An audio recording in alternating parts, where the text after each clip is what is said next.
Knicks family, welcome back to the God of Knicks podcast. I'm your host, Apollo Reed, and I'm here after the first game of the in-season tournament for our Knicks. Let me fix my camera real quick. A little bit better that way. Yeah. Anyway, so we lose. Big whoop. Want to fight about it? Anyway, you know, the Bucks did what they were supposed to do. As I said on the last show, I said that this is a close game. We're going to lose it because Damian Lillard is not going to allow that to happen. And that's precisely what happened. 12 points. I mean, he really didn't do much in the first three quarters, but he had 12 points in the fourth quarter. And he did Dame time stuff. Am I surprised? No, I'm not surprised because that's what they got him for. They got a closer now. That was their problem before. They didn't really have anyone they could just throw the ball to and close. They just had to play good basketball each and every play. Now they got somebody they could just throw the ball to and just you do your thing. And that's what Dame Lillard did for them tonight. So, as a team,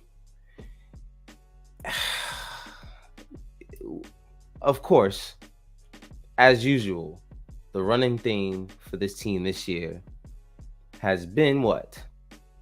Shooting our free throws and making our free throws. So tonight we actually did that. You know what I mean? We actually, 19 to 25 from the free throw line as a team. Now, you don't want to miss 6 free throws every game, especially when 4 of them is from one player, especially at the timing that you missed them. We're not going to sit here and blame everything on one person, but it's hard to watch this game and just not notice some things. You know what I mean? But like I said, the blame can't go on one person as a unit. I think this team does struggle without RJ because it's just someone else when they are not on the floor. That can still put some points on the board. You know what I mean? They don't have to really struggle. But shout out to the Knicks for actually, staying in the game and actually taking the lead and, making this a game. But like I said last show, I said, if this is a game, if this ends up being a close game, it's not going to end up a win for us, unfortunately. You know what I mean? And I'm not jinxing this. I just knew it was gonna happen. You know what I mean? It's Dame Lillard. He's just too good. He knows how to get. All he has to do is be able to get, and he did it all the time. It's just that they weren't always in position to win games. You know what I mean? But this is now you got him with a team with Giannis and guys who's playing defense and with like Brook Lopez, guys like Bo Champ hitting threes off the bench, Jay Crowder hitting threes. You know what I mean? Like it's just it's annoying sometimes to see all these other people just go crazy and just carry, and that's just basically what Dame had. They just carried him the whole game. He didn't really have to do much in the fourth quarter. It was like, all right, it's your time. And that's exactly what he did. But he did get, somewhat, in a way, outplayed by my man, Jalen Brunson. Now, Dame did have his 30-point game. He had 30 points, 4 rebounds, 4 assists.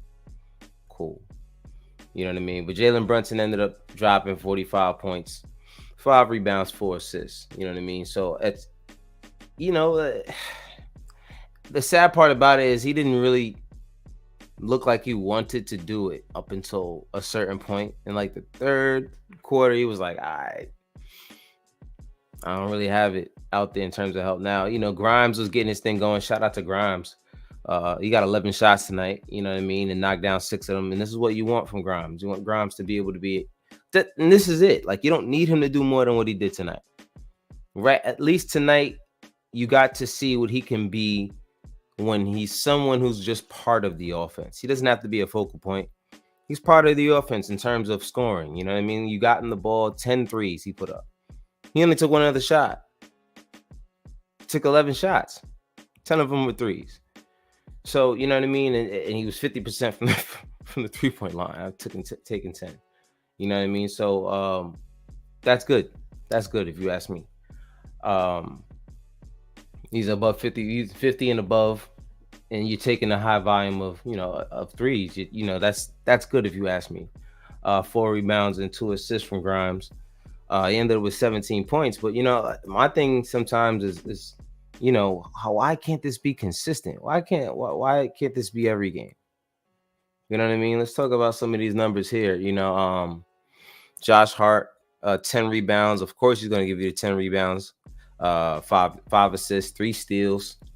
You know what I mean? Just giving you that's what he does. He does the dirty work. 2 for 2 from the free throw line. He was 2 and 9 from the field, though. You wish you can get him to knock some shots down. He did. I think the only shots he made were 2 fast break layups. You want to get him to be able to knock some shots down, just shots. You know what I mean? Some of them he takes that are open. He can knock them down a little bit. A lot of them he takes.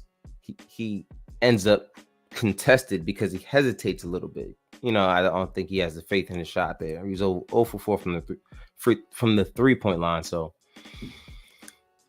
I can see why you would be a little bit hesitant. You know what I mean? And that's kind of what the issue has been with Josh in terms of his shooting. But I mean, that's not what you're here for, Josh. You know what I mean? At least, I mean, it's not what you're here for. But we would like for you to hit a 3 or 2.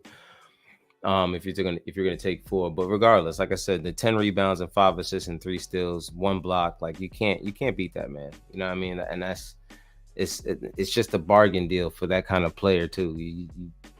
It's invaluable. Julius Randle. Let's just get it out the way. Let's talk about Jew. Shout out to the chat. What's going on, Mac? What's going on, my guy? Man, let's get into it.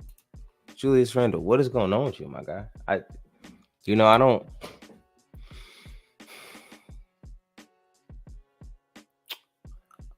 don't know how to approach it. So now we've already been having these discussions of he hasn't been playing well. And cool. Honestly, I didn't think he was going to play amazing after coming back from that kind of surgery anyway. Excuse me. I didn't think he was going to be, just back to his old self after that surgery anyway. But this is a struggle, man. This is really, really, really a struggle to watch. It's hard to watch because it's giving me flashbacks of the playoffs when Jalen Brunson is just like, damn it, just give me the ball. You know what I mean? Like, just give me the ball. And like, yeah, still bringing you 12 rebounds, 5 assists, 2 steals. That's not our problem. That's not what everybody's upset about. It's the shot selection. You know what I mean? And that's really it. Like, we don't care that you miss shots. It's you put yourself in the worst possible position sometimes. Like Jalen, for one play, there's a 2-on-3, a 3-on-2. Julius is trailing Brunson. I think somebody else is there. It might have been Grimes on the other side. I don't know. It was 3-on-2. Julius is trailing Brunson. There's 2 guys in front of them. Last second, Brunson dishes it off to Julius. He's at the basket. He head fakes. There's the post, and then there's a fadeaway and misses it. And I'm like, there's no way that's all you thought was possible that play. I mean, and I'm not here to test. He's probably a way smarter basketball player than I am. But regardless, like, that play in that time is the kind of issue. Now, cool. And it's not that he doesn't know how to pass the ball. He can get 5 assists. You know, he had the most assists. He and Josh Hart. They both had more assists than Jalen Brunson. They both had five assists. But that's not, you know, that's not the issue that we're having right now. It's the shot selection. It's not that you're just missing shots. It's the shot selection, and something has been off. I don't know what it is. Something's off. I really don't understand what is going on. It's just I don't understand it. I really don't understand it. Shout out to the chat, man. I know you know I've been ranting for a little bit. Kareem said Josh is great at attacking the rim. Just do that and leave the threes to Brunson and Grimes. Yeah, man. It's and the thing is that he gets good looks. He just hesitates a lot, and it's like, yo, don't hesitate, bro. Like, come on. And salute. Of course. What's going on, Izzy? What's going on, my bro? Peace and abundance. Kareem says, Randall will get it together. No need to panic just yet. I'm not panicking. It's just you gotta. It's my problem has always been with Julius. I'm not worried about his offense and his shooting. I am worried about the defense and the effort that I see on plays where he doesn't get to the guy when he could just make a little bit more effort for his teammates. You know what I mean? Like, more than anything, for his teammates. You know what I mean? That's sometimes that's what I'm looking for. Salute to the chat. My man, Knicks and Nice, what's going on? 2-4. Phil, salute to the chat. Salute to Phil, who is also in the building. Let me bring you up. What's going on, man? Phil. What up? Philip, the Knicks Morning Brew. How you doing, my guy? Honestly, after watching that, like, you want an honest answer? Bro, it's an unfortunate situation. Okay, Salute Knicks and Nice, my guy. It's an unfortunate situation because we only lost by what we lost by. But it wasn't a pretty game by any means of the word. And my unfortunate thing is there's a sect of Knicks Twitter and Knicks fandom that will see a game like this and ignore all the painful, grueling, disgusting things we saw tonight. And they will get on a soapbox of at least we only lost by this much to who should be the second best team in the East. And we only lost by this to Dame and Giannis. That is not the point. The point is that it took a 40 freaking plus point game from Jalen Brunson for us to even be in this scenario. So we can't act like Jalen Brunson averages 43 points a game in the season. That's ridiculous. You know, he's a 24 to 28 point a game, scorer typically. So we take those extra 20 plus points that he had to put up tonight for us to even have a standing chance. And that's really what our Knicks are right now. Yeah. And so people are going to act like there was nothing wrong because the score wasn't that off-putting, but you have to look at the facts. Like, it was ugly. It took a freaking miracle from Jalen Brunson. And in those situations, what sucks is I posted a tweet about him putting, the team on his back. And then immediately after, he does 2 stupid forced layup attempts on like 2 or 3 defenders. So when you get a player like that who is so ISO focused and feels like he's his only option, he's no longer making wise decisions. He's just going for it, no matter if it's a good shot or not. And I don't understand. And then you have to also look at the fact that, like, the person he looks for in the last few minutes when we're down by 3 and then more is Julius Randle. After a game like tonight, that's the last person I'm looking for. Like, the last person I'm dishing to.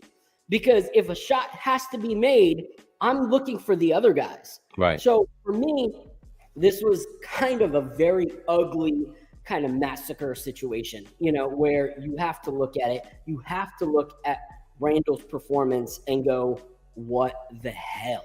Like, yeah. 6 games in the season, how many times are we going to say, well, it's just game 1, it's just game 2, it's just game 3? Like, how many just games does he get, before we actually have to see something? So for me, it was nasty. It was nasty work, from Julius Randle. It was nasty work for some of the decisions that Tibbs made down the line, even early in the game, calling that freaking challenge when everybody knew that iHeart freaking knocked him in the head like it was no big deal. With 35 seconds left in the quarter and a half. Doesn't make any sense. Like, what are you doing? Could go down to the wire. So it didn't make any sense to me at all, man. It was kind of nasty work in my opinion. Man, and that's the thing when going back to the Julius situation, it's not just that, like you said, it's not just it's just one game, it's just early in the season, he'll get it together. And that's like everybody struggles to start the season off. Like, we get it. It's the effort and the shot selection that's bothering me. You know what I mean? It's not just, all right, he's missing shots. It's, why are you taking these shots? A lot of the 5 of 20 shots that he took were not good. You know what I mean? They weren't good shots. The last 2 possessions that we had where he just took it himself and said, you know what? Now is my time. You did not have it going all game long. Jalen's already got it going. He said he already took the keys and he's already going. He's already high. He's already rolling. Who cares if they know that he's going to get the ball? He's hot. Get him the ball. There's nothing to talk about. 2 plays back to back. Why do we need to tell you that should happen? You know what I mean? To me, it's just like, all right, we're not going to blame the whole game on Julius, because first of all, we did come back due to who? Of course, Jalen Brunson. But we did come back into that game. Julius had a small piece of it. Like I said, other than the shots, he did bring you 12 rebounds, 5 assists. Okay, cool. But it's the shot selection and the timing of the shot selection that will always, it would never sit with me. It would never sit right with me. You know what I mean? Yeah. Especially at the time where you see Jalen Brunson has it going right now. You know what it reminded me of? And I actually pulled up a clip for it. It reminded me of when, the episode of Fresh Prince where Carlton takes the last shot. If you don't remember, this is what I'm talking about.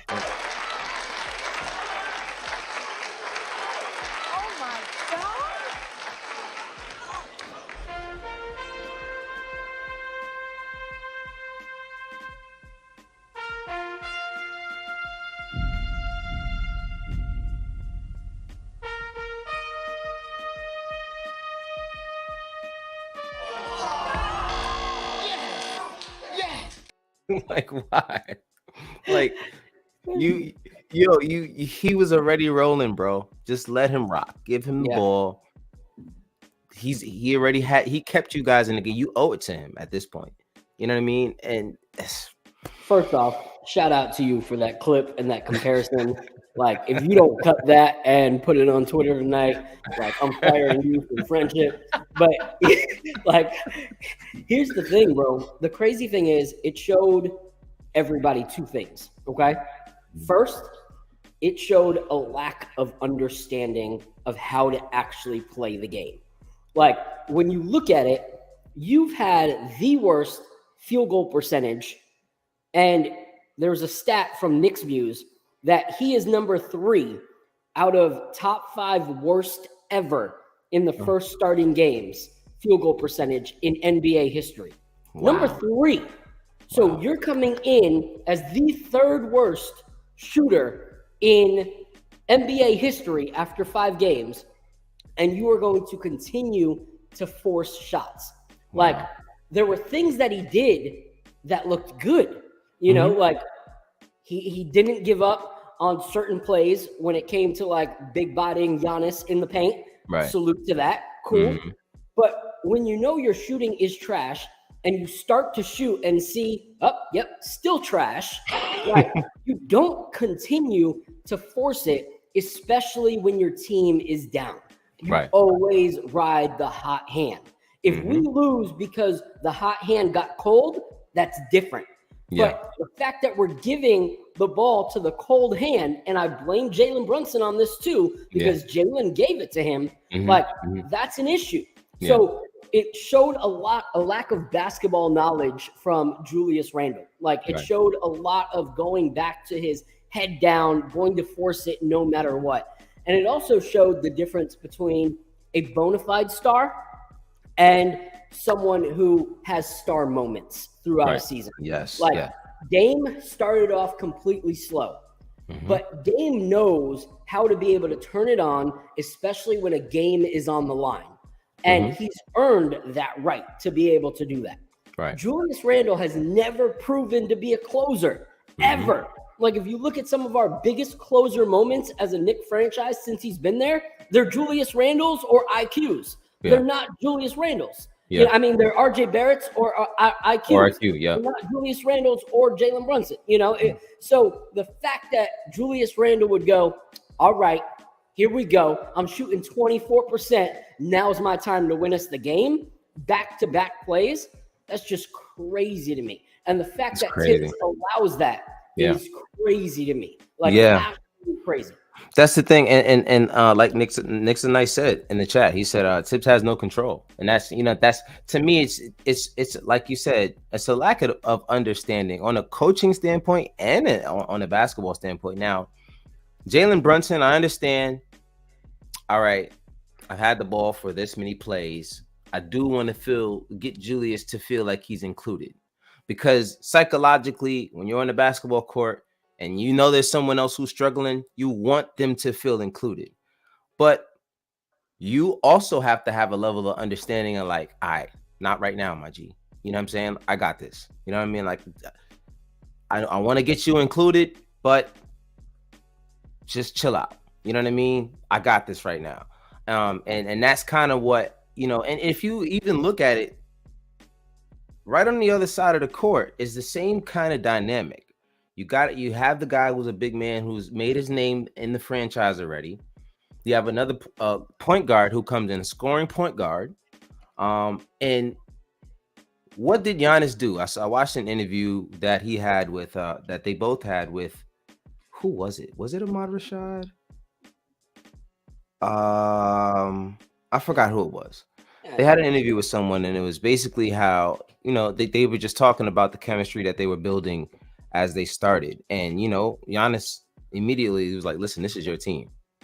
Like, Giannis is saying this, the guy who won the championship there. And that's a level of humility that gives Dame the okay to feel like, all right, I know, like, if I do take that extra shot, that he's not going to be mad at me. You know what I mean? Like, he understands. Like, you know what I'm saying? It's a level of trust you give him on day one.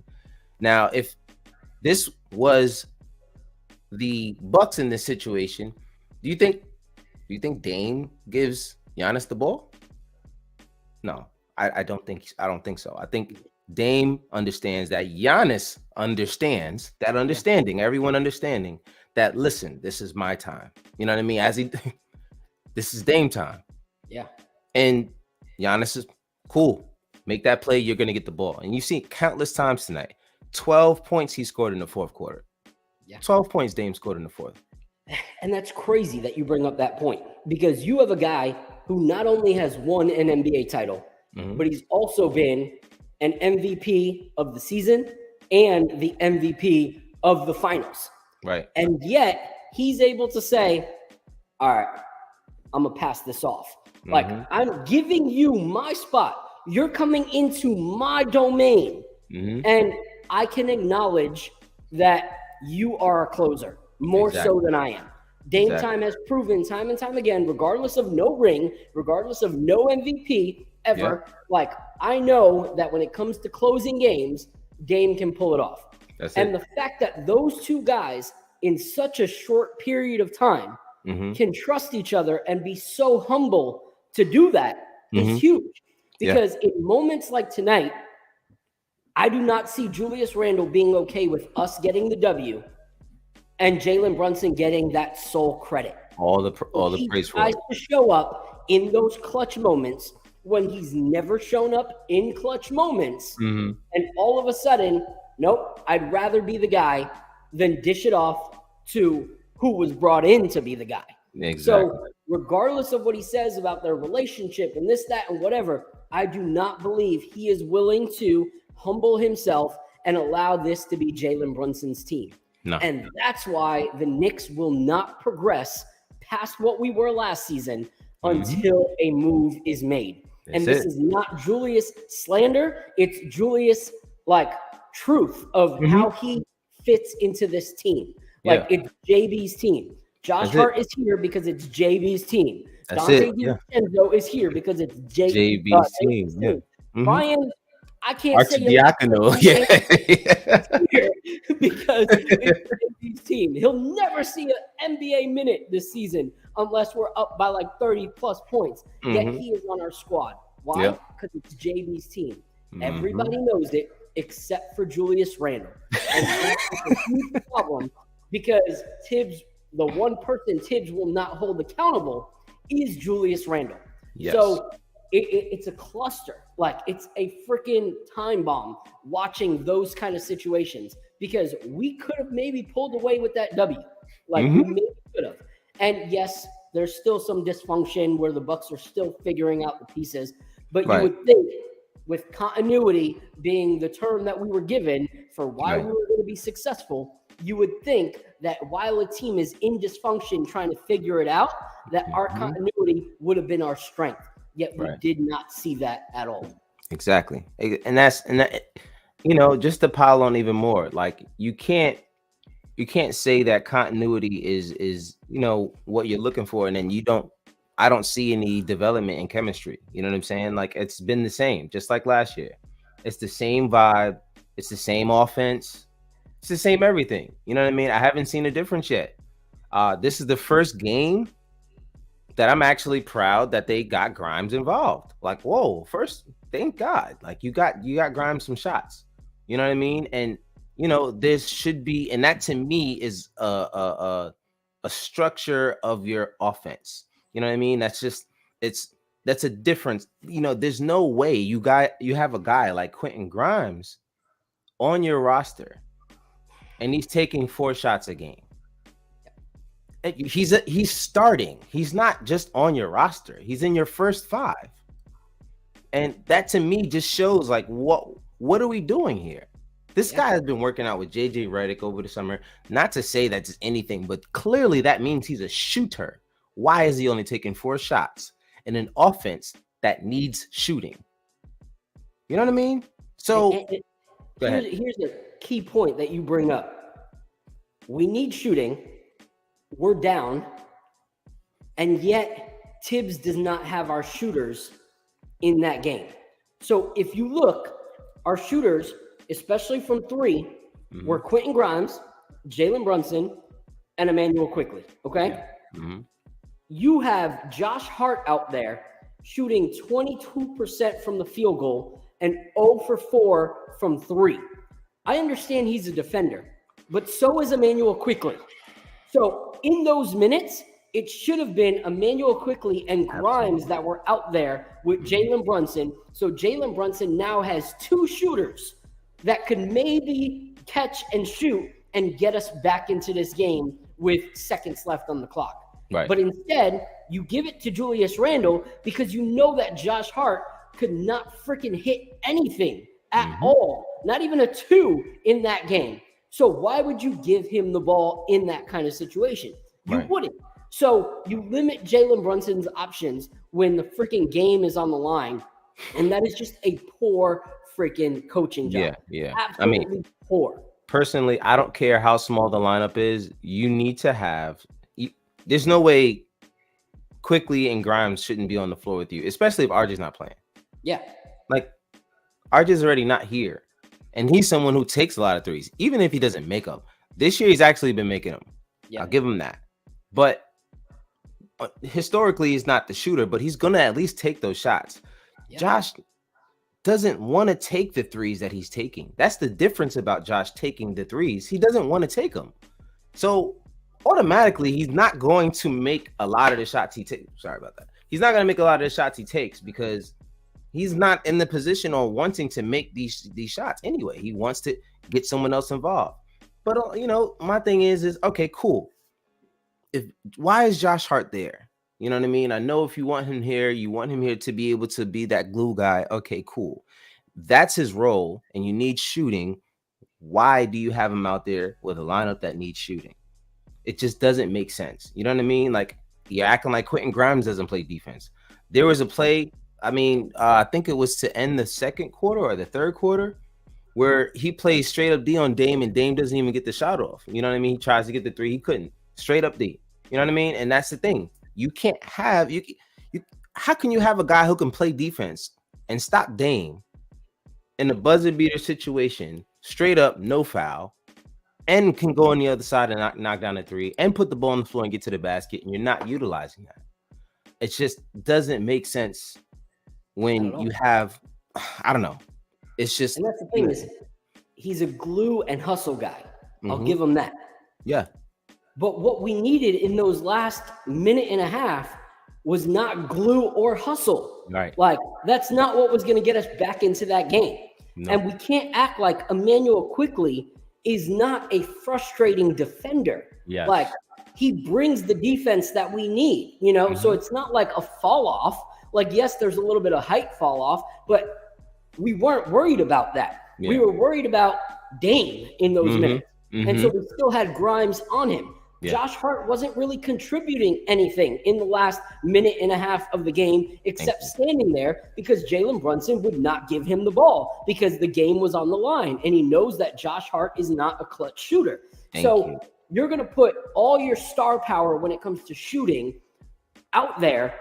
Friggin' A. Put Fournier in for that last minute and a half. Yeah, might as well. Like, anybody who could shoot, you not put Josh. in. Because you're losing the game no matter what if you don't have shooters out there. Yeah. Jalen Brunson can only do so much. And when they realized that there were no shooters out there except for Grimes, they guarded Grimes, they guarded Jalen Brunson, and Jalen Brunson had no other options. Give it to Julius Randle. That's fine. He's shooting 22%, 25% from the game. If he hits the three, then it was a miracle and we deserve to lose that game. You know, so it doesn't make any sense to me at all what Tibbs did in that last minute. And I'm hoping situations like this open people's eyes, especially the front office. Like, you have to, man. You have to, man. It's, how many games is it? Are we going to continue to say, all right, they're going to develop the chemistry? Like, they've played a whole year together. They didn't make any major changes. There shouldn't be a lapse in chemistry and figuring it out.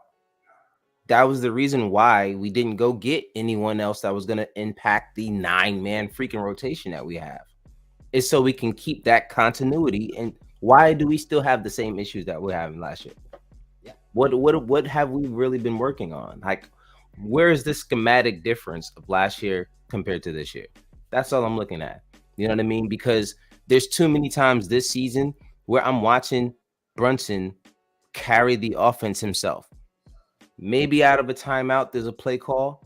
Maybe out of an inbound, there's a play call. But while that ball is live, there's like maybe one or two plays. Everything else is an ISO. Everything is an ISO. And there's no way you think that we're going to get, first of all, even Julius Randle. You're putting Julius Randle in situations where he's taking shots where he's not consistent. He's shooting 27% from the field before tonight's game. And he didn't make it any better, but you're shooting 27% from the field. And then you got him out there taking threes. It's like, dude, there's just too many bad things happening at once. The front office needs to make a move in multiple ways.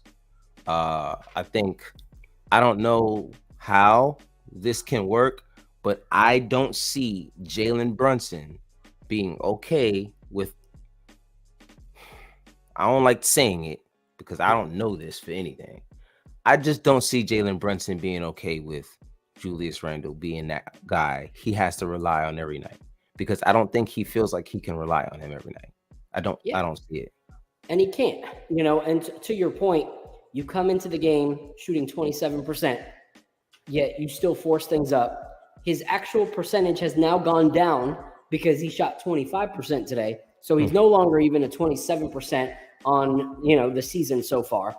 And it's one of those things where how many times can you cover someone's mistakes and bear that burden? I said it in the offseason. I said it the first episode of this season before we started. In my opinion, the first 2 months of this season have to tell the front office one thing. Do we move forward with Julius Randle and Jalen Brunson, or do we move forward with RJ Barrett and Jalen Brunson? We can't move forward with all three of them. Yes. Which ones do we move forward with? Yep. And a game like today, as annoying as it is to watch, is actually like rewarding to me a little bit. Yeah. Because hopefully. This game would have been different with Julius RJ Randle out and RJ Barrett in. So that to me builds the case for you need to build on the Jalen Brunson, RJ Barrett future and not the Julius Randle future. Like there's nothing that Julius Randle has done in 6 games that has made a case for him that he should be the one that they pick and not trade come the trade deadline. There's nothing he has done. Yeah. So, if you go back to the playoffs, if it wasn't for Jalen Brunson and RJ Barrett, we wouldn't have beat the Cavs. It wasn't Julius that was. Now, don't get me wrong, he was hobbled by the ankle injury, but that wasn't all. Like you said, it's the same issues, whether it's health or not. It's the shot selection. It's sometimes the efforts on defense on the worst times that, and it's the reliability that Jalen has that I can rely on this guy when it gets hot. You know what I mean? When it gets hot in the kitchen, can I rely on you to be right next to me to make sure we get through this fire together? The only person that really showed him that throughout the playoffs was RJ Barrett. There might have been 1 or 2 games that Julius Randle showed up last year, and that was through 2 series, through the first and the second round. There might have been 2 good games that Julius Randle gave us. And, and that, like I said, not to pile on just Julius Randle, I just don't think it's a fit. That's the main thing. I don't think he's a terrible player, and that's not what I'm saying. The point that I guess we're trying to prove is that Jalen Brunson and RJ Barrett fit more than Jalen Brunson and Julius Randle. Yeah. They don't clog the same space. Even when it's not time for RJ to score, he's still doing other things that contribute to the team winning. He doesn't necessarily feel like he has to have a turn. And the fact that you can run him with the second unit and there's chemistry there as well, it makes it even easier for them to run and flow smoothly without getting in each other's way. Because RJ doesn't always have to feel like he has to get his own shot now, because he can get his shot whenever. Like, when you guys aren't on the floor, you best believe I'm taking 90% of the shots that are going to be out there. It's going to be me and quickly. So, I'm not necessarily worried about RJ getting his buckets there, but sometimes I feel like Julius has to prove like, all right, well, I'm still here. You know what I mean? Instead of just seamlessly fitting in and just making a system and just a conveyor belt that just works. You know what I'm saying? Like, just get a system that's going and let's just keep it going, man. Like, I just don't see that fit. And like you said, the first month of the season should be a sign of what's to come. And the front office needs to be paying attention. That's really all I'm saying. And like you said, it's not hate to Julius Randle. I think he has a lot of talent, in certain areas. You put him, let's say you put him in a Bobby Portis type role, where he's playing with 2 dominant players that are not going to let him run the ship. Like there's no option. Like you're not going to have a front office or a coach that's going to let you come in. But the problem is he was there before Jalen Brunson. So for him, he doesn't want to give up a title that was already given to him. As opposed to if he goes to a team where he's given his role from the get-go and a coach would hold him accountable to that role. So I understand some people want to blame the injury and blame this and that, whatever, and that's why he's playing the way he's playing. But certain things would be affected by the ankle injury. Yes. But the way you play the game, that doesn't get affected by an injury, Nope. like Shots at against the all. net. And so if I'm playing, whatever I'm doing, whatever I'm a part of, if I'm even sick, I know that I'm going to be able to do less than when I was fully healthy. Right. So I'm going to find other things that I am able to do because I know my limitations. Like I know that my body is not functioning the way that it normally does. So Right. I'm not going to act like I am at the same level and same caliber as when I'm fully healthy.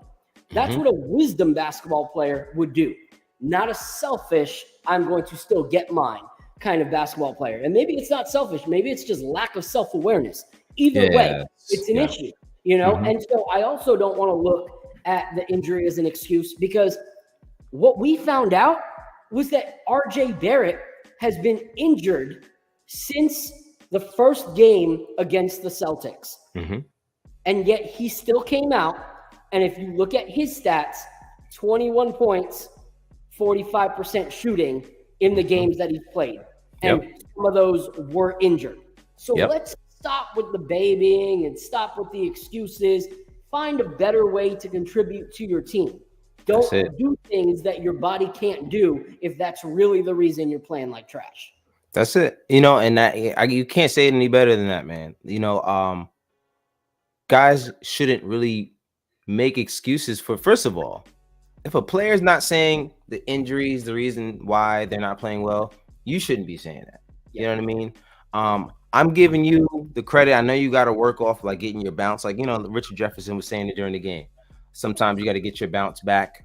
Sometimes it takes a while to get it all that going. But that's not the problem. It's not the lift. It's not, he hasn't had lift. That's not what I'm looking at. There's something mentally off with how he's playing the game. You know what I mean? And it's not just a physical aspect. Like if he was physically slower, if he was physically not himself, okay, cool. That I can see, but that hasn't been an issue. You know what I mean? Like you said, RJ's been playing out of this world compared to the way he's been playing. And RJ's had clearly a knee injury since the first game. He went for that dunk. So, and he's been in a knee brace ever since then. So my thing is there's selfless plays that you shouldn't have to be explained in your 10th year that you should be making. You know what I mean? And that's, maybe it's the role. Maybe it's like you said, maybe he came in and he was supposed to be the guy. So it's hard for him to not be the guy in a situation where he was supposed to be the guy. You know what I mean? So I understand that. Cool. But that doesn't make it any easier. That doesn't change the situation. That's not going to bring you guys any more wins by having that excuse. You got to change now, or you can't be mad when the front office makes a move. You know what I mean? It's just crazy the difference that this team looks like when RJ Barrett isn't playing, you know, and it's weird to say as much as it's, and you know what, actually it's a good thing. Like you said, it's a good thing, because if you look at it, we wouldn't really be able to see how effective RJ is without, you know, if he was there. You know, take him off, you see a few games without him, and it's like, I kind of do miss him when attacking the basket all the damn time. You know what I mean? Even if he does it sometimes and it's like, why are you doing it there? But sometimes it creates gravity for everyone else on the floor that allows and opens up plays for other guys, because they know, all right, RJ's going to drive. And, you know, even though sometimes he is going to go up for an aggressive layup or a dunk, he still does look for the lob to Mitch. He still does look for, you know, the corner pass. So he's not always making a selfish play.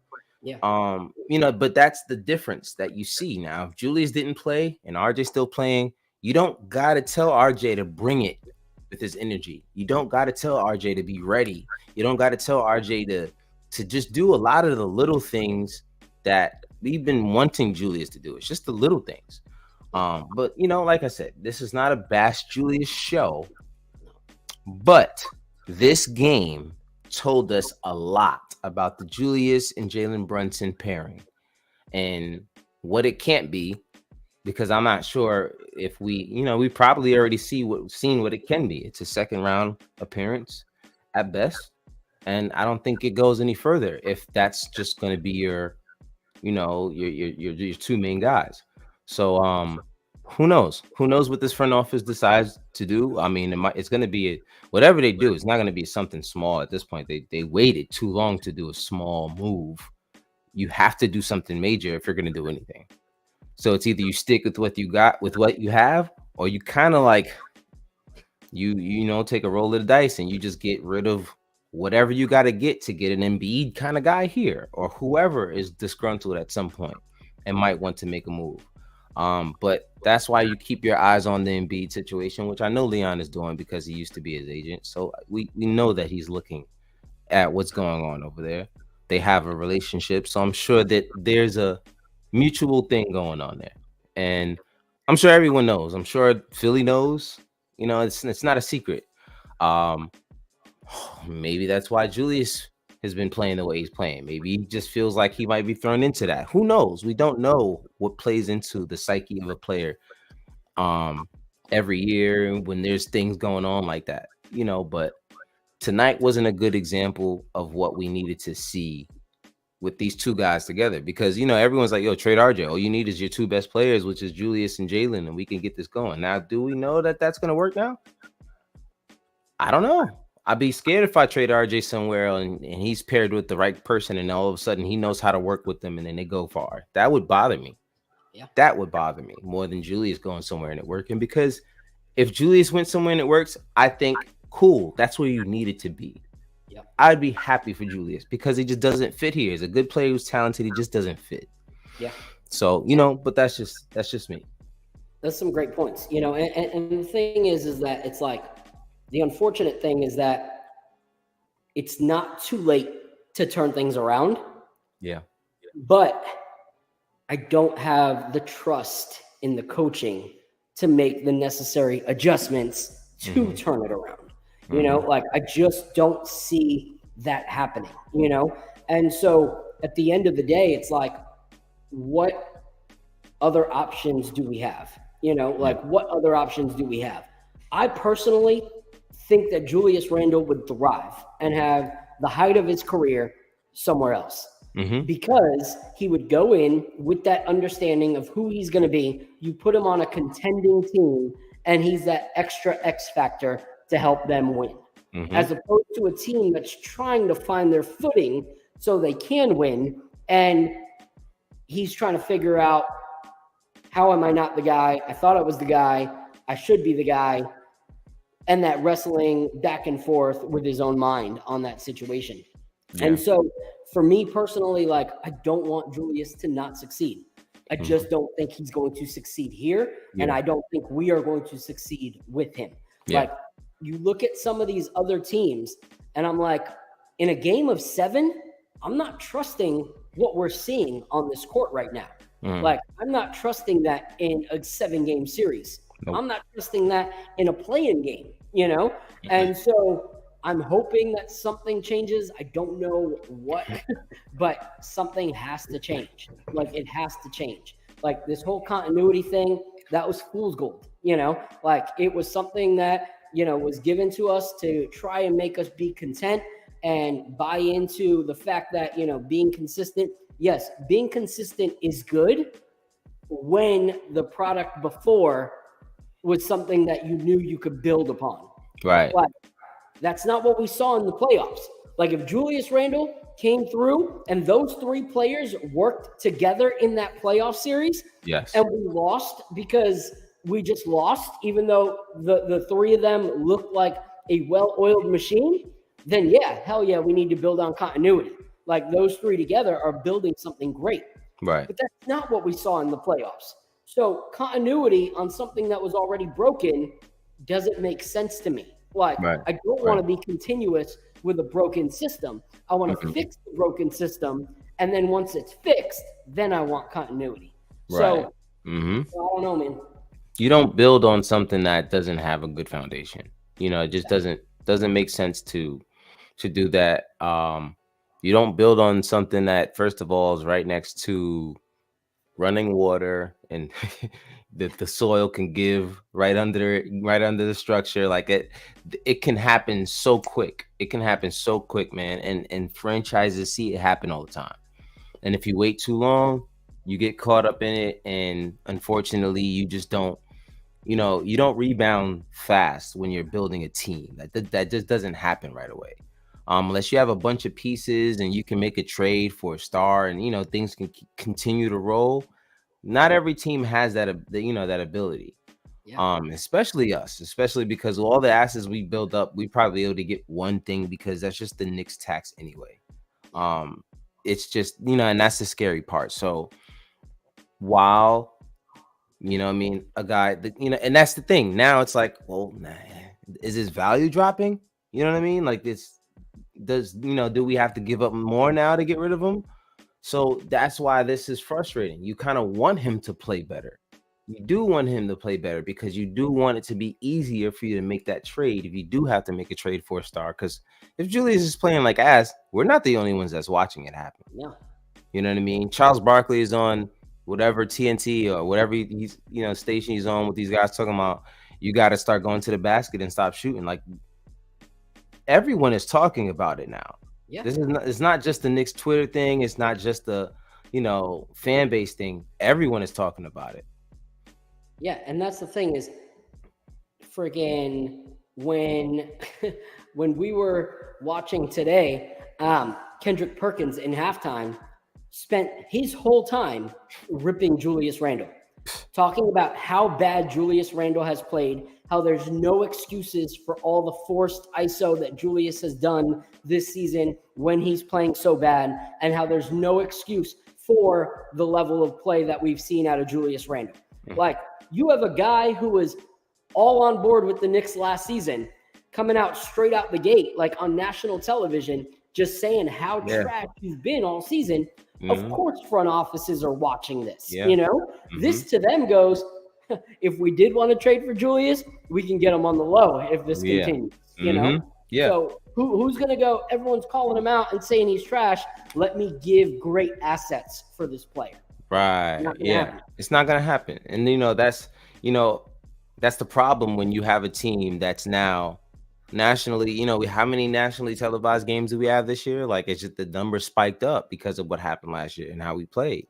So now you're going to be on a stage where everyone sees it. Everyone's going to see it. Just like the last time we went to the playoffs and everybody was talking about us, and then we started getting the nationally televised games, and then we didn't even make the playoffs next year. And everyone saw it happen live on national television. So when you play well, you have to understand that you have to do this every single year. There's no, all right, I can relax, I can let off the gas. You have to do it every single year, because now the more you play well, the more people watch, the more people are listening, the more people are tuning in who have never heard of Julius Randle before, who have never heard of RJ Barrett before, who've never heard of whoever, Emmanuel Quickly. And now they're starting to see you guys play, and it's like, oh, so this is what you guys are talking about? Like, this is supposed to be the good. Like, why is this on nationally televised? Why is this a nationally televised game? Like, this is what you're giving me on a nationally televised game, 5 of 20. And, Jalen Brunson goes 45 points and 5 and 4. And then you start taking those shots. Like, people are seeing this. So hopefully one guy can, not one guy. These guys, the front office, can figure it out. Xavier, shout out to you. Salute. Yeah, man. Hopefully you can get. Of course, my guy comes through. Did y'all lose? He's our resident troll under the Garden Knicks bridge. He pops his head up every now and then when we lose. Only when we lose. So shout out to you, Dante, my guy. Yes, we did lose tonight. We did, but it's cool. It's cool. He's a new guy in the stream. No, this is my guest host, my guy, Phil of the Knicks Morning Brew crew. Man, what else you got, man? I know I don't want to, harp too much on the Julius Randle thing. The only thing I'll say is the only promising thing that I saw, besides obviously Jalen Brunson doing, what he had to do to try to keep us in the game, was when you give Grimes shots, where he actually has a chance to take a good shot. He gives us production. And that does not happen when there's a Julius Randle, RJ Barrett, Jalen Brunson combination. He was our third scorer on that starting unit, as opposed to when Jalen Brunson, RJ, and Julius are all fighting for their shots. Quentin Grimes does not get opportunities. Right. So you eliminate one of those log jam ball hogs, when it comes to ISO ball, and you get a shooter who actually has an opportunity to get the ball up without 2-3 seconds left on the clock. And you see how that helps. Like, you see that, it makes a difference. So I don't know who can watch this game and not say, oh, okay, we have a 3-point shooter who is not getting enough touches, and he went 5 for 10, shot 50% from three. From three. Why would you not want to implement that into your offense more? And I only think that'll happen when one of those is removed from the situation. So for me, that said a lot. That said a lot to see him go 5 for 10, because that's great shooting percentage. And even if he was shooting 40 to 45% from three throughout the season, that makes a huge difference in our scoring numbers. Yes, absolutely. And you just got to get him the ball. You know what I mean? He's not someone that needs you to give him 20 seconds to make a shot. He doesn't need to do a breakdown, everybody ISO. You give him 0.5 seconds and that shot is up. You know what I mean? It's so easy. It's not hard. It's find an open shot, and he's not going to take a dumb shot. You know what I mean? High IQ player. You know what I mean? He's young. He's getting smarter. He's knowing how to make the right play more often than not. How is it going to hurt you? You know what I mean? It's not really going to hurt you at all. Knicks and Knights said moves to be made. You got to move Randall and 48, etc. You know what I mean? The moves, man, hopefully if they can move Randall and Fournier, whatever team that is, they really don't like whoever they're trying to give up. No, there's no way we're able to package them both in a trade. Like, it would have to be a 3-team trade. No one's looking for both of those guys. It would have to be Fournier goes to one, Julius goes to another, and we get a player and maybe some compensation, maybe a bench player that we, can then release, from the Fournier trade. Something has to happen, but no team is going to take both of those guys. It's insane.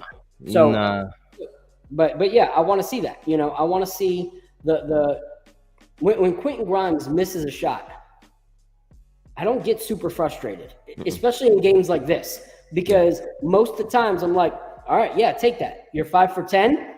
Yeah, take that. You're 2 for 6. Yeah, take that, as opposed to certain other players that take a 3. And I'm like, what are you doing? So you look at it. Some people get super frustrated that Grimes misses a shot and da-da-da-da. Why'd he take that 3? Freaking Dame time shot an air ball 3 today. Straight up, pulled up, open shot, air ball. What happens, and no one's going to crucify Dame when he's hitting, 40 to 45% of those 3-pointers. They're going to say keep shooting. Yep. Exactly.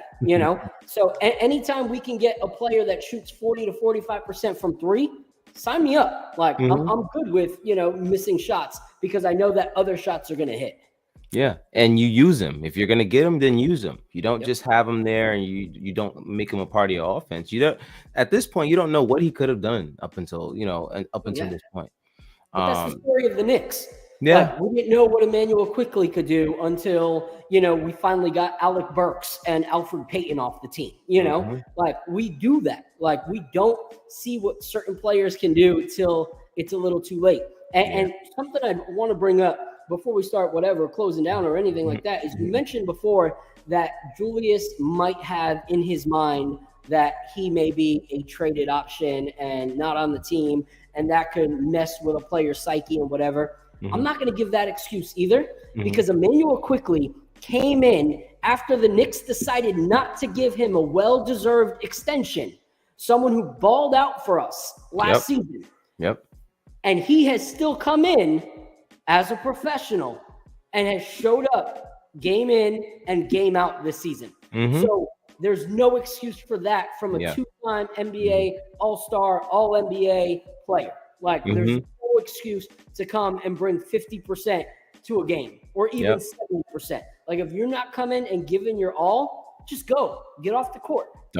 Just don't be. And that's the thing. Like I said, and that goes back to the main point.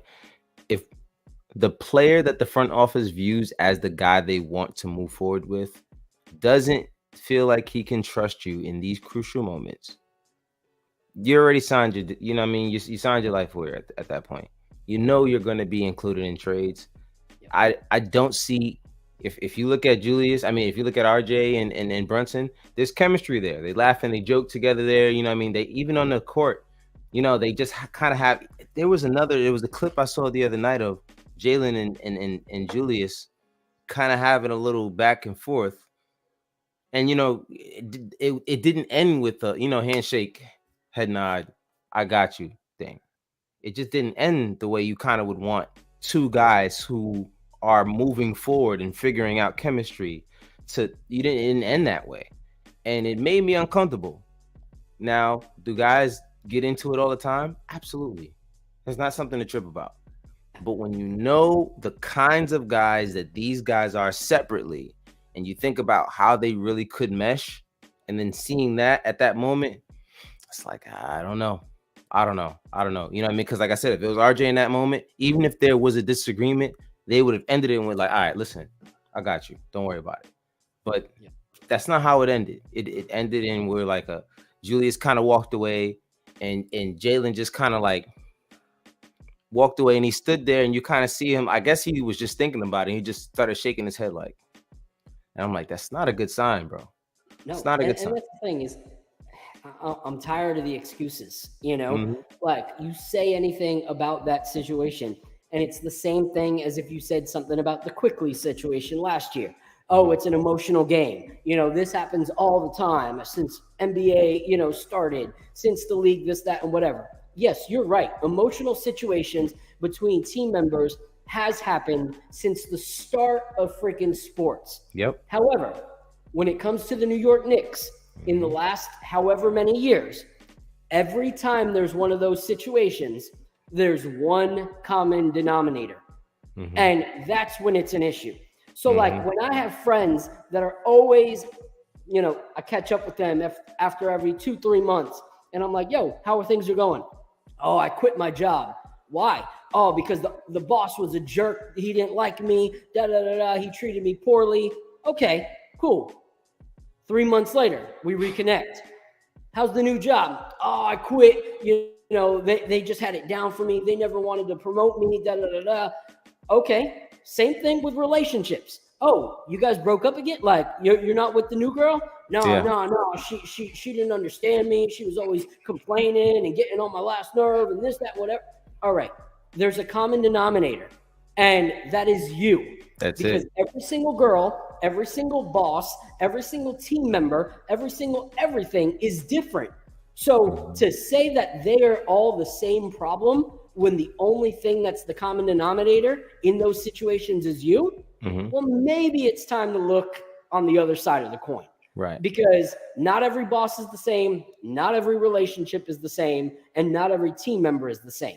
Right. So you can't go from one season saying Jalen Brunson is my level head, like, and then next season do the same thing, you know, altercation wise in your emotions.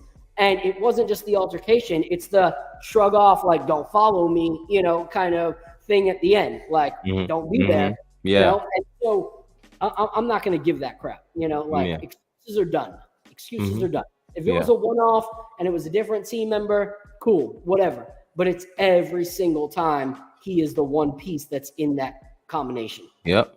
It's never, you don't got to pull RJ off of nobody. You never got to pull away from anybody. You don't got to pull Jalen away from anybody. It's usually just Julius. And that's, you know, that's it's unfortunate because even if you're not that kind of person, there's too much evidence proving that you might just be that kind of person. You know what I mean? And it's not just been recent, it's been happening for a while. You know what I mean? And that's the reason why we've been saying for a long time, like maybe it's time to move because this guy just, it doesn't seem like Tibbs wants to really just give it to him the way he should have a coach just give him shit sometimes. You know what I mean? Like if it was Greg Popovich, there's no way he would deal with the shit that Randall does. There's no way. There's absolutely no way that a coach like Greg Popovich, who's such a great coach, we know the type of talent he is as a coach. You're going to tell me that he's going to let Julius Randle do? No, absolutely. You know the kind of coach he is, and he's going to demand the best out of you every single time, whether he does it in front of you or he does it behind. You're going to know that the coach said something to this guy. He's not going to let it go from game to game, even if he doesn't say it in front of him, in front of the cameras or anything like that. You're going to know from game 7 to game 8 that something was said to this guy and just how the game is going to be played. And the fact that we don't see any difference from game to game sometimes just shows me like, yo, Tibbs, you just don't want to rock the boat. Like he gives me that vibe that he just doesn't want to rock the boat. And that kind of coach is not going to hold someone accountable. Yeah. You know what I mean? And that's not what you want. You know, he's a good coach with, you know, a lot of the things, you know, and I don't hate him as a coach, but it bothers me that you don't hold the best coaches hold their players accountable. They just do. And they don't worry about, is this player going to be mad at me? Because they understand that if this player is mad at me because I told him how the game of basketball should be played, then that's a guy that I don't want on my team. That's it. And he's scared that, I feel like he's scared that Randall will be one of those guys. So he just doesn't want to rock the boat. He doesn't want to put himself in a situation where him and Randall aren't on the same page. And I understand that as a coach, but you have to understand there's consequences with that. There are huge consequences that come with that, and we're seeing it. Yeah, so I think it's twofold. I think in the beginning it was he didn't want to rock the boat. Mm-hmm. But I think now it's if I rock the boat, it shows to the front office and to all the fans that they were right in my lack of accountability to Julius Randle and what it would cause in the future. Mm-hmm. It's the same reasons you see Josh Hart out there in clutch times, because even though he's not played to the level that he did last season, like we went and we gave this guy $80 million. We didn't give Quickly $80 million. So we cannot go and make ourselves look foolish by putting in the guy that we didn't give $80 million and taking out the guy that we did give $80 million. It's all about saving face and perception. Like here's the thing. They listen. They listen to content creators. They listen to the fan base. They have people that are in Twitter spaces. They have people that work for the organization, and they listen to this stuff. So the front office is not going to take an L, and Tibbs is not going to take that L and make it to where they fully cater at one time to all the things that all of us have been saying, because then it makes them look inadequate. And that's a problem. And so at the end of the day, you know, that's what we're seeing. They have built something. So it's kind of like my townhome. We dropped a ton of money on our townhome downtown, and we had the contractors screwed up a lot with our stairs. They were just off to the point that my youngest son at the time, when we moved in here, tried to walk down the stairs with me and almost fell down the stairs. And that's when I flipped out. I got on a call with them and I was like, you're done with your excuses. You will be here tomorrow or I will sue you. Like for the fact that my son almost cracked his head open last night because of you guys. Yeah. You don't play with that kind of stuff. They had excuse after excuse. Like, no, it looks right. It looks right. And I said, okay, cool. I'm going to hire somebody that you guys don't know.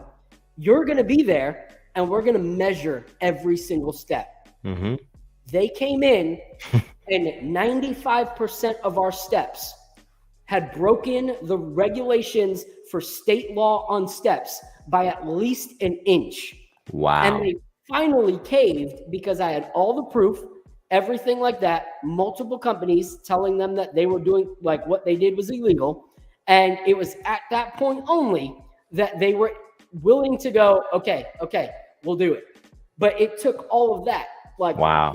they saw it, they looked at it, excuse after excuse. That's kind of where the front office is right now. I want to say one thing to Xavier up here. He said, I think we need to get Josh Giddey. OKC has a ton of power forwards. We should have traded Julius Randle before the All-Star break last season.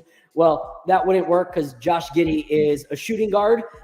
So if they have a logjam at power forward anyway, they're not going to want that power forward. Like, you look at a team like OKC, they are one of those teams that actually has the potential to grab a star because they have all the assets that you need and all the young, like, up-and-coming players that you would want on your roster.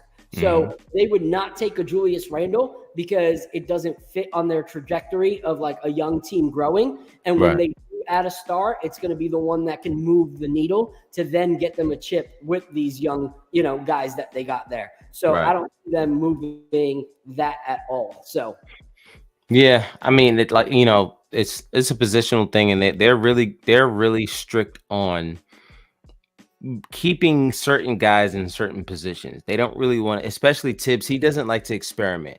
Yeah, he doesn't like to experiment. It's straightforward. It's got to be a point guard, shooting guard, small forward, and he's going to play this position for this amount of minutes, and we got to have one backup for this guy, and there's got to be. There's no like, let me go with the flow and let's just see how this goes kind of thing. Let's test this out with Coach Tibbs. He's got to know what he's doing. He doesn't want to waste time. He wants to win every single game. I understand it. Cool. But let's be real. Sometimes you got to try new things. You know what I mean? Especially when you're in a league full of teams trying new things and it's working. You know what I mean? So, hopefully one day the light bulb goes off in someone's head, whether it's in the coaching staff or the front office, and something happens because something is it's just been off. Salute to you, Mega. Salute to you. Yeah, and Tibbs did a good job getting us to where he got us. Mm-hmm. But he's not that guy to get us to that next spot. In the offseason, he was talking about how the NBA is different and how, they have to lean into that now, da-da-da-da-da. But we haven't seen any of that leaning into the new style of the NBA. Right. Like, we haven't, like we have not done anything different. So to acknowledge, hey, in the offseason, I realized that the NBA is different. So I'm going to do exactly what I did last year that was outdated. Like, what does that even mean? Like, I don't understand. Why are you going to confess that you know something and then also show your hand and show that you're playing an old deck of cards? Like, right. It makes sense to me. It's Tibbs. It's literally Tibbs, and that's if I went back to the episode when we first signed Tibbs as our head coach for 4 or 5 years, my only concern was, will there be any new wrinkles to his offense? That's it. Like, I want to see the new wrinkles. I want to see you trying new things. This is a new league. Supposedly at that time, he had taken time off and was going to this place and that place and studying this and studying that and reading this about all of the numbers and the plus minus and advanced stats. And he was doing all of this, but just goes right back to what makes him comfortable. You know what I mean? It was kind of like, I know what'll get me in the door. And once I'm in the door, I'm going to do what I know works. And yeah, maybe it worked at one point, but this is not Chicago and this is not 2009, 2010, 11. You know what I mean? Like, you don't have Derrick Rose anymore. Like, this is a completely different team, completely different era. You have to play the game a little bit differently. But like I said, there's many things this team can do, but you got to start somewhere. There's no way we're just going to make, I don't, and I'm going to say it, I don't think this team with everyone together is the team that will go to the next level. We need to make a change at some point. This team just doesn't have it. And that's the thing, man, is like, at the beginning of the season, we even were like, are you crazy? like the rating that Julius Randle got for like where he is in top NBA players and even top NBA power forwards, we were all like, that's a little, a little high up there. Right. But going off these 6 games, I'm thankful that he was even in the top 100. Right. Like it's crazy. And so my thing is like, I've seen, coaches who have looked at all-star, all-NBA players on their team that have played like trash in certain games, and they've been like, yeah, you're coming out. Like, our best chance to win is you not being in there. We don't see that in our coach. Nope. And that is concerning. Like, because for me, we can't say that it's not about the player, that it's about the team. Right. And then give like kudos and like baby, steps with certain players that we wouldn't do with anybody else. Like if Grimes was shooting 25%, he wouldn't be out there, right. So, even RJ, he'd sit RJ if RJ wasn't playing well. Yeah. And so, I don't want to bash Randall, but, or even Tibbs, but it's not bashing if you can call out when they're doing something bad, but also give praise when they're doing something good. Right. I'm willing to do that. There was one game that Julius Randle acknowledged that he was not playing well and had multiple assists and a ton of rebounds. And I was just like, oh, maybe he's learned how to actually play that third role. This is incredible. Right. And then what happens? 4 games back to back where it's like, oh, sorry. I had you fooled. Yeah, got me. Got you. So it was one of those things where, it was unfortunate. But I think for our team to really progress, and we have Jalen Brunson for a certain amount of time. How much time do we want to waste? Right. How much time do we want to waste of that contract? Are we going to come to the end of the Jalen Brunson contract and be like, oh, we missed our window. Now we have to start over again? I hope not. Hopefully not, man. I mean, and that's the unfortunate part of what we're dealing with right now, is because there's a certain we can't waste time.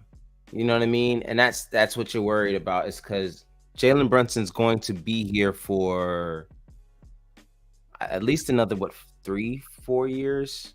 You know what I mean? I guess he's 3 years, let's say. 3, yeah. Yeah. So he's here for another 3 years.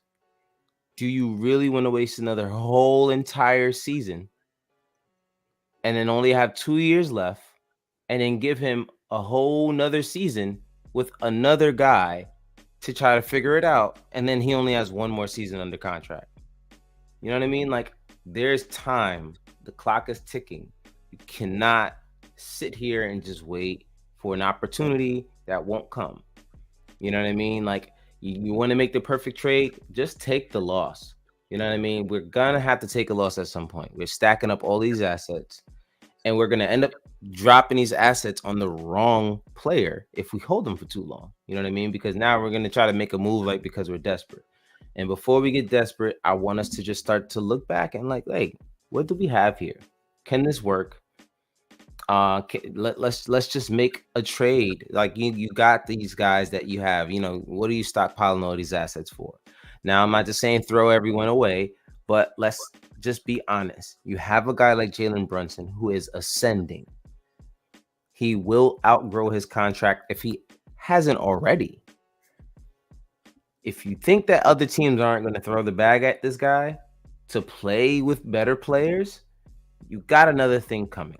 So I think you should get ahead of the ball, try to get some guys in here, make a move, get a star that can develop, that chemistry, someone who understands what it takes to be that guy. Now, like I said, if it's Embiid and you got to trade whatever the hell you got to trade to get him, make it happen.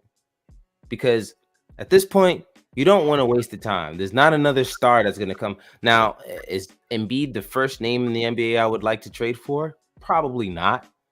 There's a lot of other guys that I would probably, want, but they're not on the trading block. You know what I mean? That's just not how it is. But here's the thing is, I feel like 6 games in, we've lost the opportunity to get Embiid this season. Yeah. Because if you look, it would be a massive logjam in the paint, adding him and Randall together. Yeah. It only really works with Jalen Brunson, RJ Barrett, and Embiid. Yeah, Embiid. Yeah. They don't want Julius Randle now. Like Yeah. you look at what has happened since, the James Harden trade. They have a lot of old vets on expiring contracts. So that says one thing to me. They're going to push hard and see if these vets can do anything this season. Right. And if not, those expiring contracts, they don't have to worry about, and they just go hard with the picks that they have and trading for young players, going after young players in free agency. Right. And that either means that they're moving on from Embiid and they're going to trade him for something big that's young to build that new 76ers roster that they're able to do with these expiring contracts being gone. And now they're starting fresh. So I think that this year they see if these old guys can contribute at all, them plus Maxey and Embiid. And if that fails, I think they bank on the future of Maxey, the young guys that they can get, and the picks that they have. Right. And trading Embiid for young potential stars for a team that wants to win now. Which we don't have. We don't have a young team to offer them. Yeah. No. Like, at the end of the day, we don't have a Quickly contract. And if so, Philly can be mad smart and make a bid for him for way higher than the Knicks will go. And then there's no trade and they still get him, and we don't match it for that sign and trade. So we lost that. We traded Obi Toppin for some peanuts and a Vanilla Ice CD. And so, there's that potential, not getting rid of Grimes. He's our only real young guy on the roster now. No, they're not going after Mitch, so I don't see Embiid being a possibility for us anymore after the Randle start to the season. Unless he comes out of nowhere and is all of a sudden shooting 80% every single night, I don't see it happening.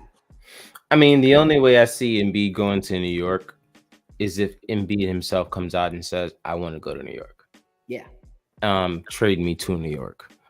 That's the only way I really see him at this point getting to New York within a year.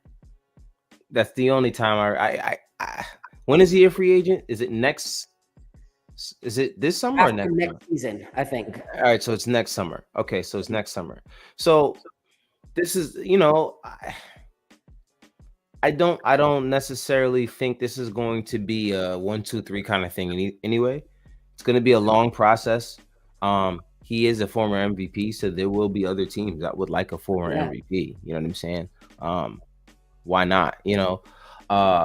Xavier says Pascal Siakam might be the best option for Randall. We probably have to attach a pick or two.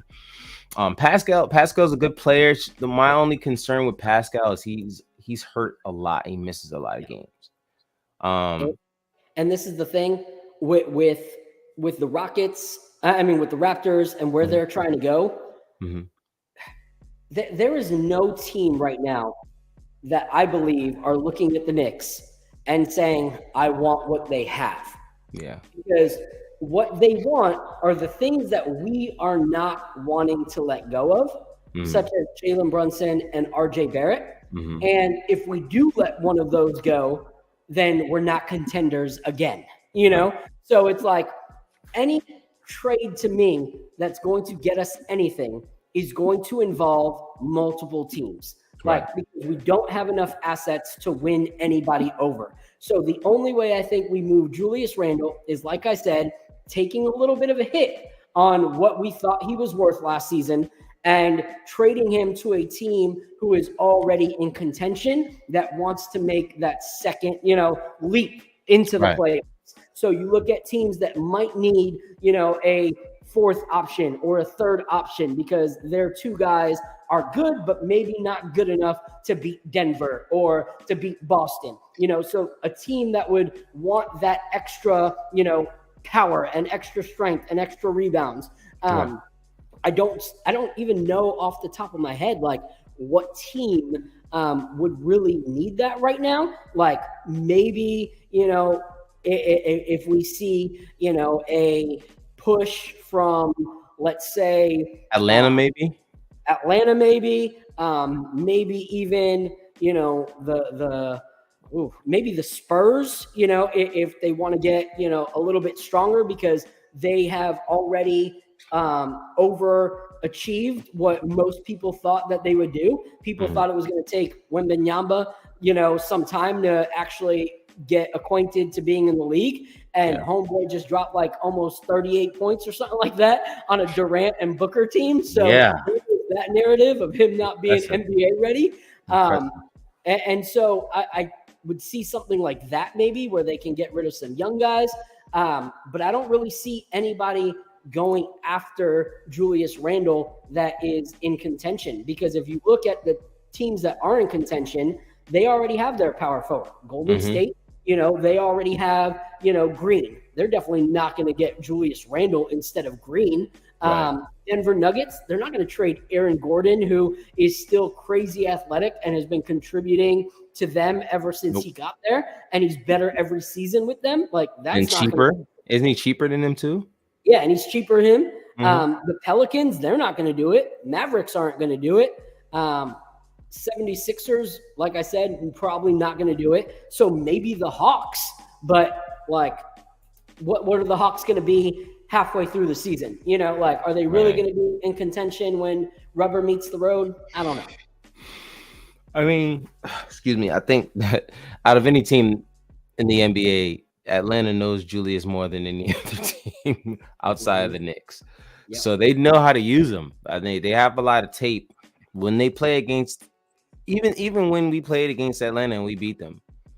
Julius struggled that game because they just know how to guard Julius. You know what I mean?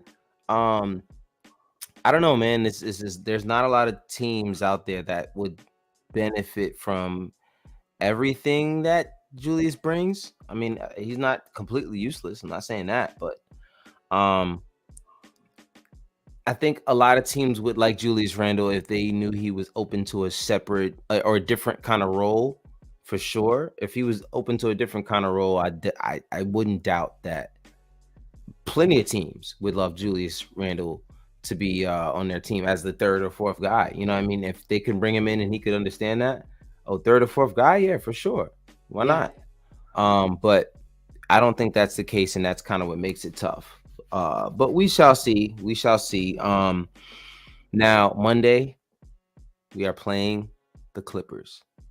That shall be the first game for James Harden in the Garden, of course. Why not?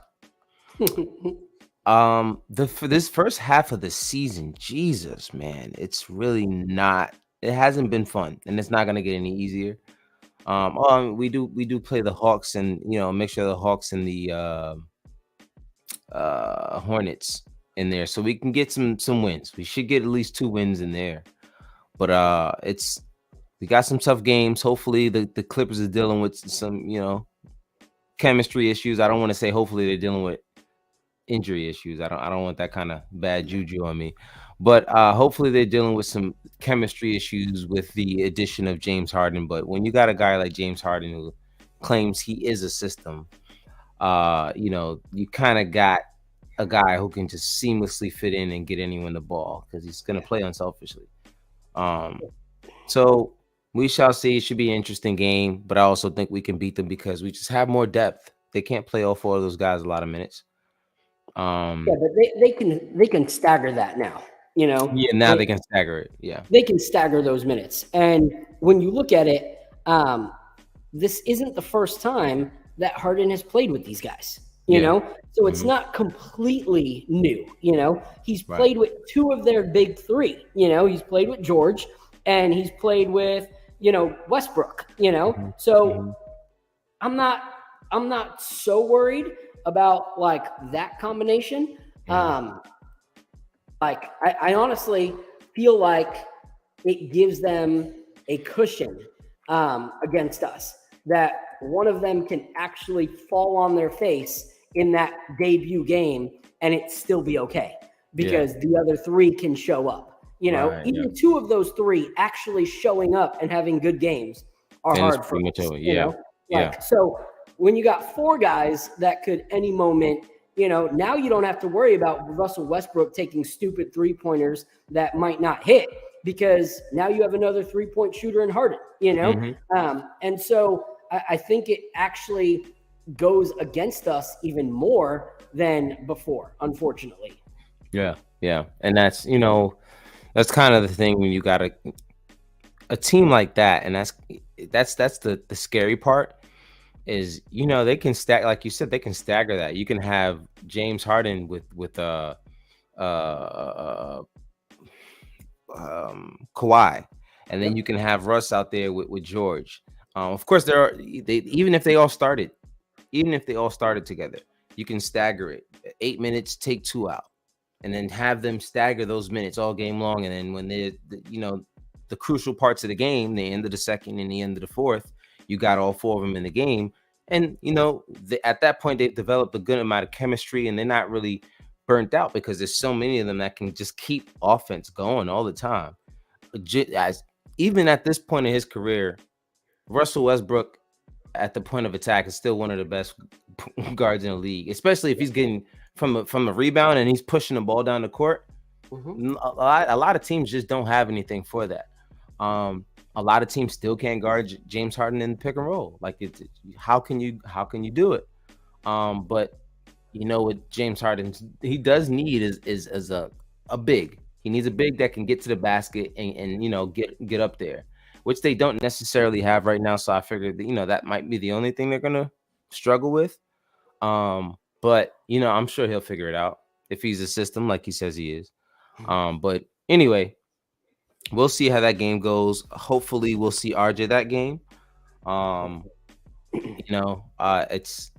It'll be concerning if we don't see RJ for a 4th straight game. That would concern me, because that means that there's something lingering more than 3 games worth of an injury, and that's not good. So crossing our fingers, hopefully that we see RJ on Monday, because it'll say a lot to me if he's not playing. So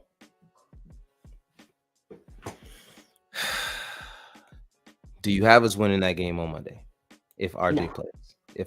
Even if RJ does play? I don't.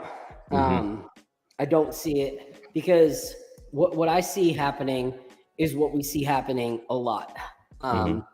Julius Randle will hear his name in the mentions on every channel about how he underperformed, underdelivered. Okay, cool. These stars want to come play us. I'm going to prove everybody wrong. Like, seldom have I ever seen him go, okay, I need to be humble and now start, playing more as a team because I got called out. It's usually I'll prove you wrong, you don't know me, kind of mentality that comes out in situations like this. RJ will be a little bit rusty, like he hasn't played in a few games. He's going to need to find that flow and that rhythm again.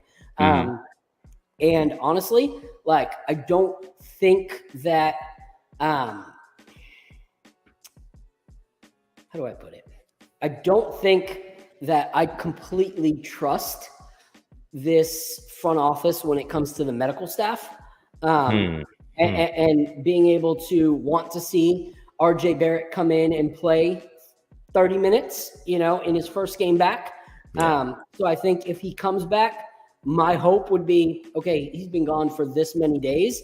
Like, let's give him 20 minutes, and in that 20 minutes, if he's hurting, we don't push it, and so with an RJ coming back, even if he was playing well and only playing 20 minutes, I don't see that being enough. Like, it would have to seriously be like a cluster situation where these 4 players just have an explosion of ugliness in their first game together for us to really stand a chance. I agree. That team just has too much power, too much star power. With Paul George and Kawhi alone, that's enough to be what we have. You know what I mean? And if we're really being honest, then you add James Harden and Westbrook to the equation. It just doesn't look like a team that we should. And this is why I know we're not close, because a team like that with not the depth that you really want, and aging and having the injuries that they had, they shouldn't really scare you if you're a contending team. I don't think the Bucks are scared of them. I don't think the Warriors are really scared of them. I don't think the Celtics are really scared of them, because I'm sure they've played against them enough to know there's certain things about each of them that they can take advantage of. But we're not there yet. We're not at that point. We haven't reached that. We haven't eclipsed that that part of our development in our roster to say that, yeah, we could beat this team. So it will be a tough game. Like I said last show, I don't think we're beating the Bucks, because the only way we beat the Bucks is if we blow them out. Because if this is a close game, Dame is not going to let us beat them. This is not going to happen, and that's exactly what happened. Because you don't give Dame a close game with him basically not having his foot on the gas the whole game. He really just chilled first three quarters, and in the fourth quarter he has 12 points. Yeah. It ends up with 30. So that's the you just don't have enough for those kind of teams, and that's really the point. No, you got to look at it like, one thing that we always say is like, okay, we fare against certain teams because we have depth. Mm-hmm. Well, so do they. Like, you add freaking James Harden as your shooting guard, mm-hmm. and now you have someone who's been playing well in Terrence Mann coming off the bench as your shooting guard, who can be a starting shooting guard for many teams in the NBA. And now he's coming off as, a sixth man. So you add power there. You look at their centers. Okay, maybe not as strong, but Mason Plumlee, what he has over Mitchell Robinson is that he scores. We mm-hmm. don't have a scoring center, unless it's a putback. And so every additional scorer that a team has puts us at a disadvantage. And so you look, they even have they still have guys which is crazy that they were able to pull this deal. They still have Norman Powell. They still have PJ Tucker. They got Zubac, so they have players that can contribute through and through. They have players off their bench that could be starting on other teams. So now you have these 4 stars plus all these other guys who could start in the NBA on other rosters. That's crazy. So you mean to tell me that after the game Julius Randle just now had, he's got to see PJ Tucker on Monday? Yep. And it continues. It will.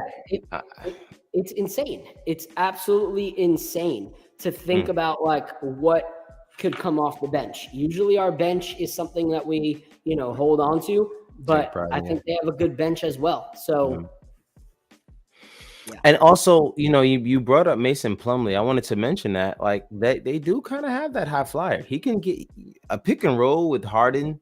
Mm-hmm. Just you will see there will be plenty of pick and rolls with Harden and Mason Plumlee, because Mason Plumlee still can get up there. He still can set you a solid screen and cut down to the basket and catch you a nice little alley-oop. He's going to be right back into that offense, because that's what James Harden needs to be effective. So the teams that are going to be able to contend against this Clippers roster, mm-hmm. unless, like I said, something crazy happens and it's like a Brooklyn Nets fiasco all over again. Mm-hmm. The teams that are going to be able to contend if this works are going to be great defensive-minded teams. Right. Because they're going to limit their scoring capabilities. Mm-hmm. That is not us. Nope. That is not us. Because where we can be a little better defensively is with Mitch in the paint. But now you have 4 guys that don't need to go into the paint. Mm-hmm. They can, and they can kill you there, but you got Kawhi with an incredible back-to-the-wall fadeaway jumper. You got Paul George, who's one of the best when it comes to the midi. You got James Harden, who even in his old age can pull a step back and, make you look nasty. Yep. You got Russell Westbrook, who will, make some poor shots, but a majority of the time you're trying to stop these other guys from getting their shot from the outside, that it's going to open up opportunities for Russell Westbrook to either drive and score or drive and dish, because he is a true point guard who can score but also see the court. That there's not many people that can do both in that capability, as Russell Westbrook can. and he still has that court vision where he can find you when you think you've guarded everybody, you know, and Right. now you're paying because someone's open at the 3-point line. So I just think they have way too much actual scoring power, and we don't have enough good defense, especially at the perimeter, to stop that. Yeah, it's going to be a tough game. We already struggle, as we all know, with guarding the 3-point line. I don't know how long that's going to be a running theme for us, but it'll be here for as long as as long as certain players are part of the roster, and as long as there's just certain defensive scheme that allows it to happen consistently. But yeah, we don't guard the 3. Every team knows that. That's a team that has a bunch of guys that can shoot threes outside of Westbrook. I mean, all 3 of the other stars can shoot. Yep. James Harden, of course, we know he can hit 3. Even Kawhi can hit 3. We know Paul George can hit the 3. They still got Norman Powell over there who will knock down. Like, there is depth on that team that we don't necessarily. You still got PJ Tucker, like you mentioned. You still got Trey Mann. That is a very solid team. The only thing that will hold them back, outside of health, of course, is chemistry. Yep. So if they have the chemistry, if they have the health, I mean, hell, that team can go far with 2 of their 4 stars. Yeah. You know what I mean? If you got the right set of if you got Paul George and James Harden and Russell Westbrook and Kawhi are hurt, that team can still get you to a Western Conference Finals with the right help. So that's a dangerous squad, man. It's a dangerous squad. It's kind of like a cheat code, because the problem that they were facing was they had 2 stars, and those 2 stars couldn't be healthy. Okay, now you have Russell Westbrook. Okay, if one of your stars is out, you still have 2 stars now. Okay, cool. Now James Harden comes. You can have 2 of 4 stars not be healthy for a certain amount of games and still be able to be contending with the teams that you're playing in that stretch. And so there's a huge difference between, what we saw in Brooklyn and what we are seeing here. Because in Brooklyn, it was 3 players that all wanted out to create a super team that hadn't really played together. There was no actual chemistry. It was just, hey, we know each other. It would be cool to all play together and be, the next big thing in New York. It didn't work out. However, Paul George and Kawhi have been playing with each other for a long time now. They've played for a few seasons together. Okay. Yeah. Russell Westbrook has played with freaking Paul George before this. And end of last season found that chemistry with Paul George and Kawhi. James Harden comes in, and he's had years playing with Russell Westbrook. So in that 4, multiple scenarios have all played together. So in some way, shape, or form, it's not a first dance kind of situation. It's okay, let's figure out the tempo of the dance, because we haven't all been here together, but multiples of us have been here together. And now we just got to find the tempo of the song, and then we'll be able to dance. Right.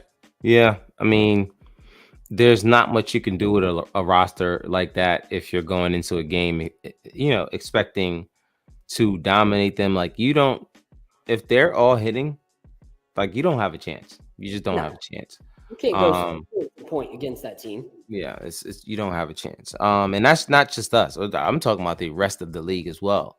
Yeah. It's just going to be hard to guard that team.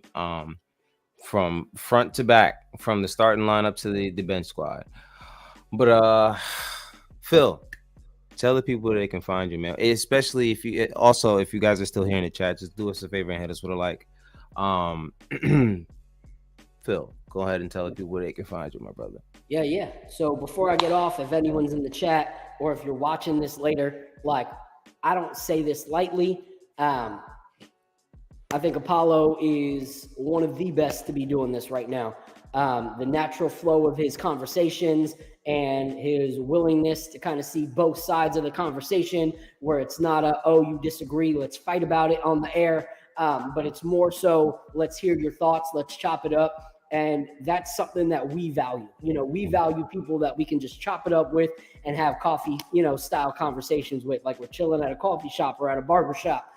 And that's exactly how it was when me and Apollo connected a few weeks ago in North Carolina as well. So what you see is what you really get from this guy. So please subscribe if you haven't yet. Hit that like button. Hit this dude with, it might not be monetized yet, but you could freaking hit him up on Venmo with that super chat and pour into what this guy is doing. Because I love his content and I'm a huge supporter of what he's doing. I got to be up crazy early for work, a shoot that I'm doing, and I didn't even care. Like, opportunity to kick it with my guy, I'm going to let it go. So, so if you don't know who we are the Knicks Morning Brew, part of the Morning Brew Sports, youtube.com/@Morning Brew Sports. We do Monday, Wednesday, Fridays, the Knicks Morning Brew. On Wednesdays, it's me, Hector, Jigga, and Jerry Ferrara. And then on the other, days, it's Hector, Jigga Man, and I. And then on Fridays, we try to promote content creators with our Content Creator Fridays and open panel conversations. So hit the like button, check us out, hit the subscribe button to see what we're doing. We got some really cool guests coming up. We just had John Starks last week, which was like fangirl situation for me, since that's my favorite Knick of all time. Tried not to pee my pants during the episode. It was crazy. But on Twitter, it's Phil all caps, because if you watch the show, you'll see my main addiction is not alcohol, it's not smoking, it's not anything else except a collection of New York Knicks hats. So that's why it's Phil all caps. And yeah, follow me on Twitter, that monstrosity and ugly animal that is Knicks Twitter. Yes. But I appreciate you. We need Apollo to call off work on a Friday so that he can be on the Knicks Morning Brew. So if you're in the chat, leave a comment that says you are sick. And so he can go out one day this week. Listen, man, I will definitely make it happen. I definitely got to get on there with you guys. Appreciate you for the love, man. I definitely loved kicking it with you, man. We got so much in common. You never know who you're gonna meet in these communities, and it's so dope that my life has changed since starting to do this, and really, I've met some really, really good people, from all different spectrums. But Phil is one of those guys. He's one-on-one, man. He's such a genuine dude. And I've been on his show a couple times, and he's been on our show. This is probably his second, third time being on the show. And this is always what it's be. It's love, man. I really appreciate you. And as you know, King, he's he's gonna drop you some shit in the chat. He really does this to me all the time. Apollo really ain't shit. You ain't shit neither, man. I love it. I love the fact that it's 12:30 in the morning and he's here watching you and saying you ain't nothing. yes, my man. That's like love. That girl that's liking all your pictures is like, you ain't cute. Like, get off my time, girl. Why you following my gram? Shoot. That's my man. Listen, like I said, if you don't know, that's my boy Dante. I've actually known him since high school. He's like one of my close friends, man. I've known him for over 15 years, man. Almost 20 years. It's been a minute. But yeah, I do look young, but it's been a long time since I've been in high school. But as well as you, man. You told me, I was like, hell no, there's no way, man. It's crazy. Gotta try to keep that baby face as much as possible. That's right. But yeah, man, thank you. But as long as I keep the face good, we good. That's it. Yeah, right. That's all that matters. You gotta make sure that's the part that they see, man. That's the part that they see. And of course, always love. So always show support. Love, man. That's my guy right there. Love you too, bro. Love you too. But thank you guys for tuning into another episode, like an hour and 48 minutes we've been out here, man. Thank you guys for being on here with us this long. Phil, thank you for coming through, showing some love, man. Shout out to the Knicks Morning Brew. If you guys have any time, go over there, drop them a like, subscribe, ring the bell so you're notified when they go live. And just show some love, man. They got some great stuff over there. They got some, good people coming in. The show with Starks on there was so dope. That was so dope. Like I said, we gotta figure out something where I can get off on this a Friday early and do that. I'll say before we go, so y'all can keep us accountable. Apollo and I will be putting out some music together very soon. So We both had a long conversation about sleeping on our talents and not letting that happen. We shared a bunch of like old tracks or tracks that are just collecting dust. And we pushed each other to say we need to make something happen. So you will be seeing a few songs from Apollo and I throughout this season. Yes, absolutely. And it's crazy because now you mentioned King. He just texted me earlier today telling me, he said he's a confession. I still play one of your old songs that you dropped like a long time ago. That's how I said, that's my boy, man. It's all love. He's got one song that I made him send me because I wanted to be on the third verse because I liked it so much. And then he sent me the track yesterday and we realized that he already had 3 verses on the track. So I had to cry myself to sleep last night. But if he doesn't put it out within the next month, I'm putting it on the air right now. I will put it on my SoundCloud for you so that it's out there and you have no excuse because that song is too fire to not be out there. I got you, man. I got you. I gotta stop sleeping. I got a lot of stuff sitting here, and all I do is just work on stuff, man. But I really gotta just, I gotta just do that, man. Shout out to you, Mega. He said thanks for the stream, Apollo, with special guest Phil from Morning Brew Sports Network. Thank all of y'all for coming through. World music, yes. If you didn't know, now you know. Phil got bars. Phil got bars, man. Phil definitely got bars, man. And I don't say that. I ain't gonna just jump on the track with anybody. And Dante, you know that. You know that. Phil got bars, man. And I'm looking forward to, creating some dope music with him going forward. But thank you guys once again for tuning into the Garden Knicks podcast. Unfortunately, we lost the first game of the in-season tournament, but there'll be many. Hopefully, whenever we get on our court with our specialized court with our specialized jerseys, it'll be a little bit different, and it'll be a nice little occasion for us to have a nice dub to talk about. But until next time, you guys have a good one. Take care. Have a good weekend. Get some rest because Monday we're right back at it. Until next time, like I said, you have a good one. Peace.